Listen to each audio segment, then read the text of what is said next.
I'm actually going to jump into an opportunity here now, because obviously we had somebody at Sharps Electronic Canada that was looking at multi-gas detectors based on the email I showed earlier.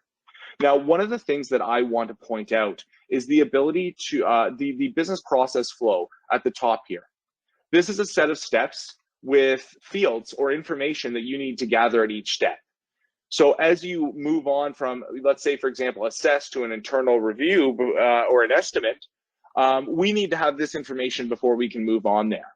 We can make some of these fields mandatory, so a rep can't move past one stage until they have a key piece of information identified, or they can just be open like they are here and allow for somebody to just select next stage once the information is completed, and so on and so forth, until eventually we get to negotiate and we close this deal as one, which is obviously any sales rep's favorite button in the system, or their least favorite button in the system. We close this opportunity as lost and we move on to the next one.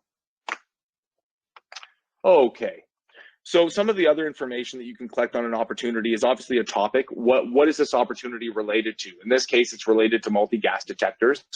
And who is actually buying this? So who is this opportunity related to? It's related to Sharps Electronic Canada. We have a primary contact that we're dealing with from the on this opportunity. So as you notice, Sarah Thomas was our primary contact on the account. However, we might be working with Cameron for this specific opportunity. So the primary contact you set on the account is just your primary key contact for the whole entire account. You can have a different primary contact for the opportunity.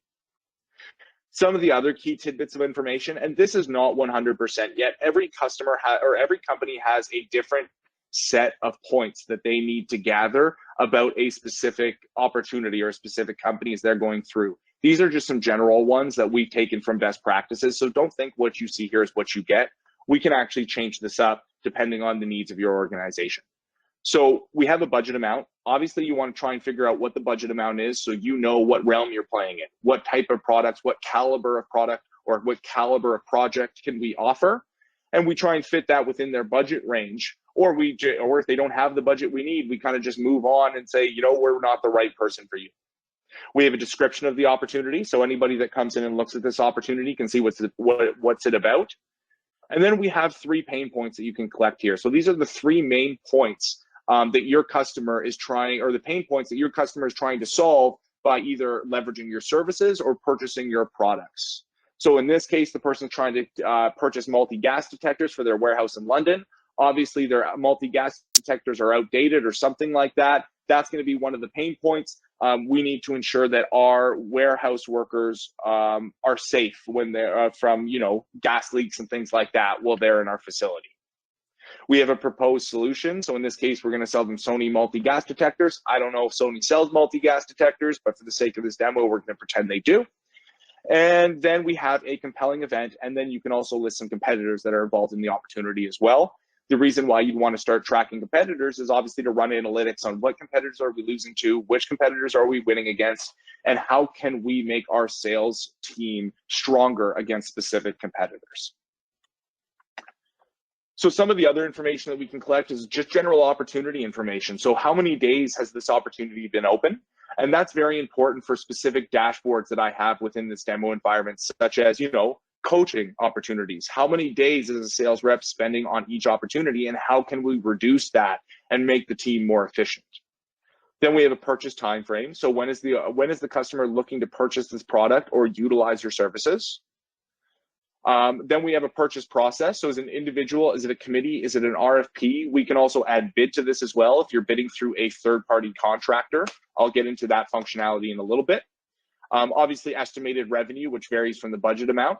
The estimated revenue is what we think, what the estimate was, or what we think this opportunity will actually generate as we go further down the sales cycle. So I'm going to change this up a little bit. So it's a little bit different than our budget amount, and I will save that. So now that is saved. Then we have a probability. So probability is very important for certain sales teams. Well, actually, most sales teams that I've worked with in my time. So I'll give you an example of what we do in our organization. We have 10, 20, 50, 90. 10% means that we don't even know if this is a real deal yet. 20% means that, there's a real deal here, but we don't even know if we have an outside chance of winning this. 50% means, there's 1 or 2 other competitors left in this opportunity. We have a good chance of winning this, but I don't want it to be, I don't want my manager to think this isn't a 100% sure thing deal. Then we have 90%, which is that 100% sure thing deal when you have that verbal confirmation from the customer.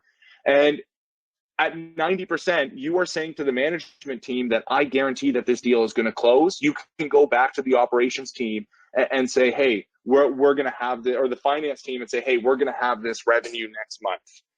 If I have something at 90% and that deal doesn't close, I get a pretty, a call that I don't want from my sales manager. So part of the reason why we use probability is obviously to help with forecasting. The closer you can get your sales team to forecasting those opportunities, the more accurate your numbers that you give to the finance team or the operations team will be, which makes your team look better, obviously.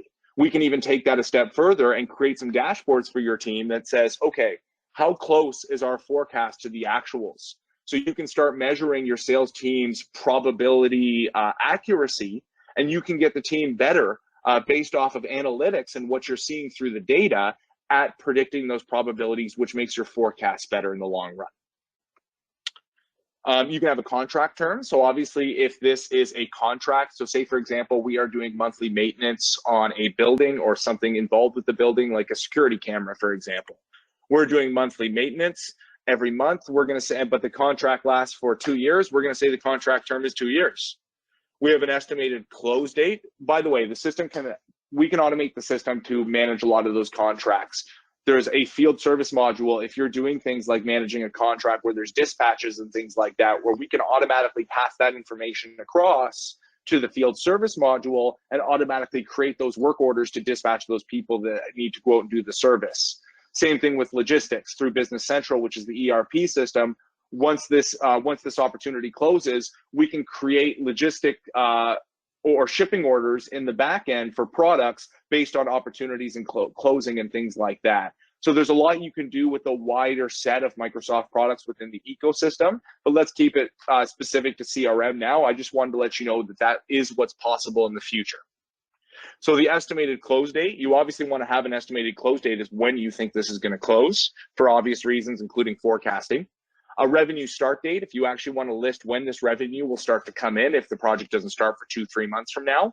And a previous owner, if this account has been passed from one rep to another or rep leaves or something like that, we can identify who the previous owner was. So that's the general information about the opportunity. Once again, this screen is customizable. We can change the screen based off and add fields, remove fields based off of the need of your organization. Microsoft makes the system so it is very, very flexible in that way.